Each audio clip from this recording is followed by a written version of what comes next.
What went into this decision, ma'am, at bakit umabot pa sa punto na i-announce ng LTFRB at babawiin din ng Pangulo kinabukasan?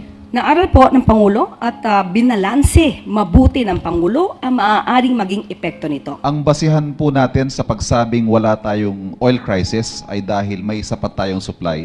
But I think we can all agree na ang presyo po ngayon ay, would you say crisis levels, ang presyo because of the very sharp increase?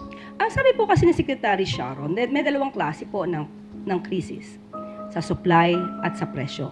So ngayon po, kung pag-uusapan po natin ang supply, ay wala po tayong sasabihing crisis pagdating sa supply. Maybe meron pong price disruption dahil nga po sa nangyayaring oil crisis sa Middle East. So yun po yung pananaw ni Secretary Garin. May mga nag-call out po sa inyo for downplaying the situation. Gaya po niyan, hindi natin sinasabing oil crisis in pricing, but a mere price disruption. May mga nagsasabi po na mas maganda siguro sabihin ng gobyerno ang tunay na sitwasyon and not downplay. How do you respond to Wala that? naman tayong hindi na downplay. Ito po kasi yung totoong sitwasyon.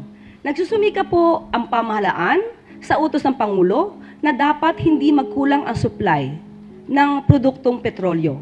Lahat ginagawa. Nandiyan na rin po ang pagbibigay ng tulong ng DSWD, nandiyan po ang pagtatrabaho ng DOE, pati po ng DA at ibang ahensya, isama na po natin ang DSWD.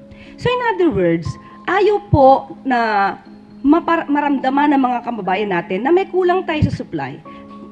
Kumpleto po ang supplies natin sa crudo, sa oil, sa fuel, pati po sa pagkain.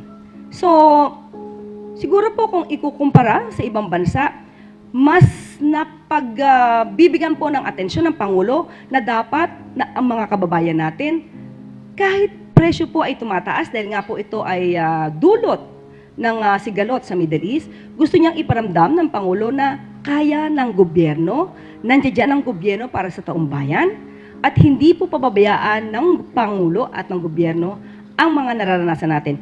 Pero, katulad ng sinabi niya sa kanyang mensahe, tayo po ay magtulungan. Kung may kailangan matipid, kailangan magtipid.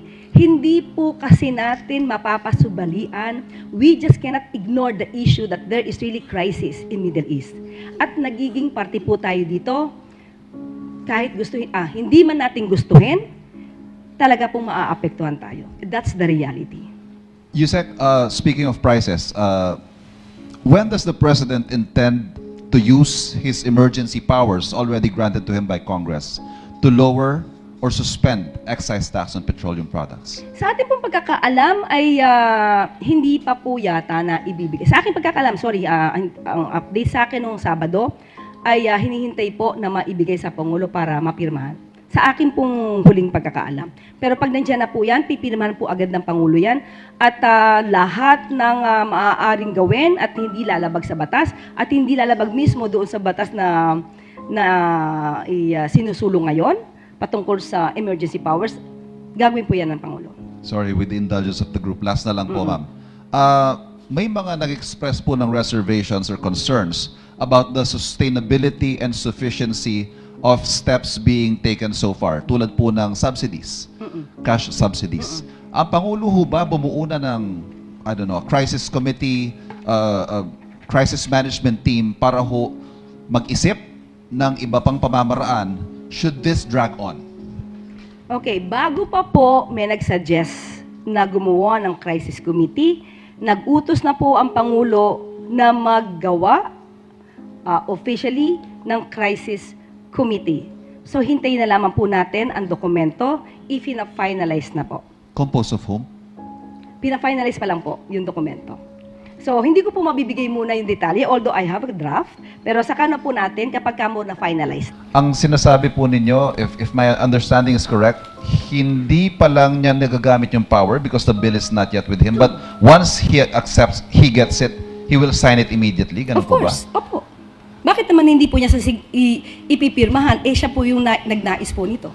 Ma'am, actually yun din ang tanong namin pare-pareho last week because when we asked him, I asked him kung kailan ba niya balak. Ang sinasabi niya, it's a very complicated calculation and he is not going to rush into lowering or suspending excise taxes. Parang hindi ho yun nga po yung nakakapagtaka. Sinertify niya as urgent, but he is not in a hurry to exercise the powers. Okay, magkaiba po yun. Iba po yung pipirma niya agad dahil gusto niya po itong batas na to, at iba po yung maaaring hindi niya agad ma-implement. Dahil tandaan po natin, nasa batas, doon sa ginawa po na bill, na kailangan na yung price ay mag-breach o mag-reach ng $80 per barrel sa loob ng 30 days. So as of the time na binanggit nyo yan, wala pa po kasing 30 days. So at the time, mahirapan po siya talagang i-implement. Pero pag yan, pumasok na po, na naayos sa batas na 30 days, ay maaari na po itong magawa ng anumang order. At pag sinabi po kasi nating excise tax, ito naman po ay upon entry. So pag sinabi nating upon entry, wala po tayo, if ever, wala tayong maaangkat na langis, so hindi ma-exercise yung pag-reduce at pag-suspend ng excise tax. So ganun po yung ibig sabihin ng Pangulo. Last. Nag-announce po ang LTFRB ng dagdag pasahe only to be suspended the following day by the President. What went into this decision, ma'am, at bakit umabot pa sa punto na i-announce ng LTFRB at babawiin din ng Pangulo kinabukasan? Naaral po ng Pangulo at binalanse mabuti ng Pangulo ang maaaring maging epekto nito. Dahil nauna na po na magbigay ng ayuda. Sino unang binigyan ng ayuda ng Pangulo? Hindi po ba ang transportation sector?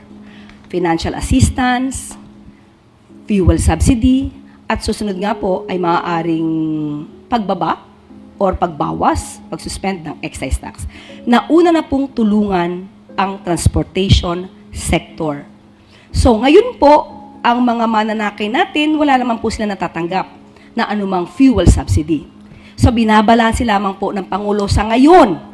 Ito po naman ay sa ngayon lamang upang hindi rin mabigatan ang ating mga mananakay, ang mga commuter, na pare-pareho naman po nating nadadanasan kung anong epekto ng krisis dito sa Middle East.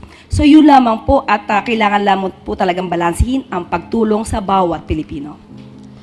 Last question. Sammy Dinilla, Business Mirror. Ma'am, clarify lang po namin. Bali hanggang kailan po yung suspension dun sa fair hike for dun sa mga land PUVs?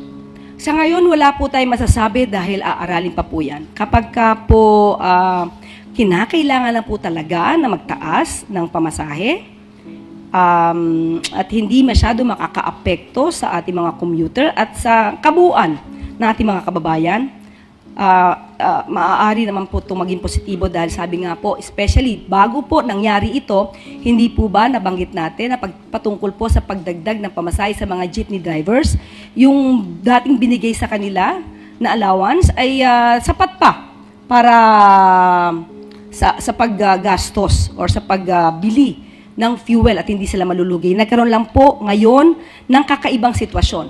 At ang dais nga po dapat unahin ay ang mga bus drivers, yung bus companies para po maakyat ang pamasahe.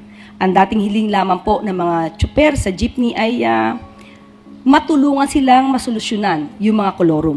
Pero since na iba nga po ang sitwasyon, kailangan lang po talagang balansin ng Pangulo ang bawat kondisyon sa ngayon para kumbaga lahat po tayo ay makinabang, lahat po tayo ay maibsan ang nararanasan nating hirap or impact ng hindi nating ginustong sigalot sa Middle East. Clarify ko lang po. Bali, ang magdi-decide po kung mag-i-impose na ulit, no, i-alisin na yung suspension, si President po ba or LTFRB na lang? Pag-uusapan po yan. Kasi kahit po desisyonan yan at sinabi po ng Pangulo na hindi ito makakabuti sa ating mga mamamayan, of course, makikinig naman po yung sinasabing ahensya. Ay, thank you po.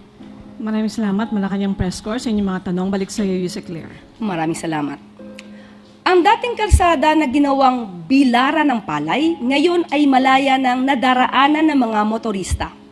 Alinsunod sa utos ni Pangulong Ferdinand R. Marcos Jr. na tapusin ang mga nakabinbin na infrastructure project sa iba't ibang panig ng bansa.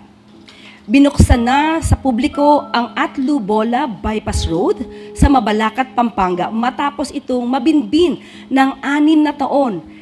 Tinulugan ang trabaho sa kalsada noon Pero pinabilisan ni Pangulong Marcos Jr. ang konstruksyon ngayon.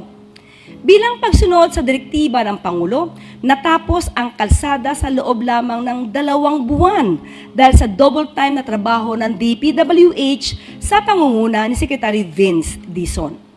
Ayon sa ahensya, makakabawas sa traffic congestion ang bagong bukas na bypass road, lalo sa mga dadaan ng MacArthur Highway at gagamit ng Santa Ines exit ng North Luzon Expressway.